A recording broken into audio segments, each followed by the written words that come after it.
ప్రధాన ఉద్దేశం ఏంటంటే అక్రమ కేసులు బనాయిస్తాం. బహుజన సమాజ్ పార్టీ నాయకుల పైన అక్రమ కేసులు బనాయిస్తారు.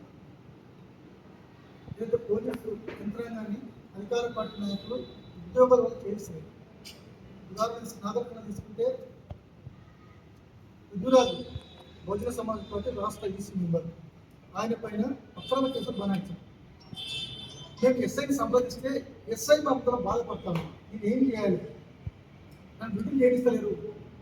ఇప్పుడన్నా ఎస్ఐలను కానీ సిఐలను కానీ డిఎస్పీలను కానీ ఎస్పీలను కానీ పని చేయకుండా అక్రమ కేసులు పెట్టండి అని చెప్పి మా మనోభావం దెబ్బతినేలా, మా ఆత్మగౌరవం దెబ్బతినేలా మీరు అక్రమ కేసులు పెడతాను మేము అంటా ఉన్నాం. మేము ఎక్కడైతే బహుజన సమాజ్ పార్టీ నాయకులను కానీ కార్యకర్త ఎక్కడ కూడా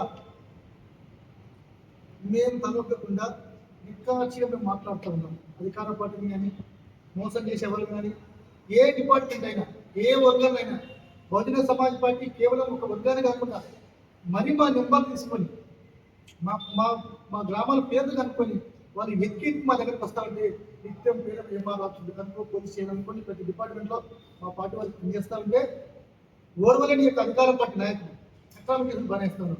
ఉదాహరణకు తూర్పుర్తి గ్రామంలో రుజురాజు తూర్పుర్తి గౌరవ ఎమ్మెల్సీ గారిది ఎమ్మెల్యే గారి తూర్పుర్తి గ్రామం ఎట్లా బనాయిస్తారు మీరు తెలుసుకోవాలి కదా. నిజంగానే అక్రమ కేసులు పోలీసులు పెడుతున్నారంటే ఒక ఎమ్మెల్యేగా ఎమ్మెల్సీగా మీరు తెలుసుకోవాలి కదా.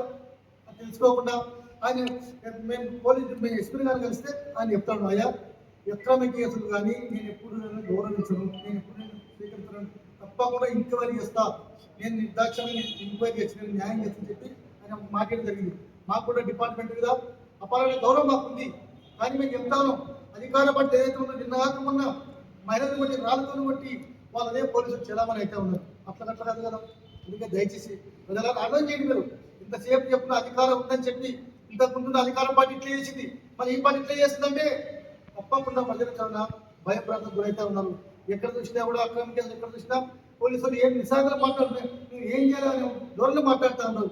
దయచేసి అధికారం ఉందని చెప్పి మీ అహంకారాన్ని బంద్ చేసుకోవాలి. అందుకే ప్రజల్లో ఉన్నట్టు ప్రజలారా, గ్రామీణ ప్రాంత గొడవలు అయితే ప్రధాన కారణం ఏంటి? కల్తీ కళ్ళు గ్రామీణ ప్రాంతంలో వెళ్తా ఉంది, కల్తీ మద్యం గ్రామీణ ప్రాంతాలకు వెళ్తా ఉంది.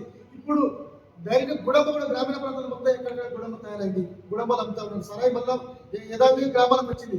పల్లెల్లో మొత్తం అల్లాల కల్లాలో ఉంది. ఒకరినొకరు తాగి ఒకరినొకరు ఎవరికి ఎవరు గొడవ చేసుకునే పరిస్థితుల్లో గంజాయి కూడా గ్రామీణ ప్రాంతాల్లో పల్లెల్లో వాడుతున్నారు. గంజాయి కూడా అరికట్టలేకపోతాము.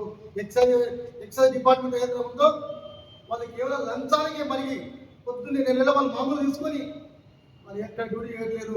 ప్రతి విషయాలు కూడా చిన్నదాని పెద్దానికి సివిల్ మేడంలో పోలీసులు ఇన్వాల్వ్ అయ్యి, చిన్నదాని పెద్దానికి పోలీసులు ఇన్వాల్వ్ అయ్యి వాళ్ళకు ఇబ్బంది కలుగుతూ ఉంది.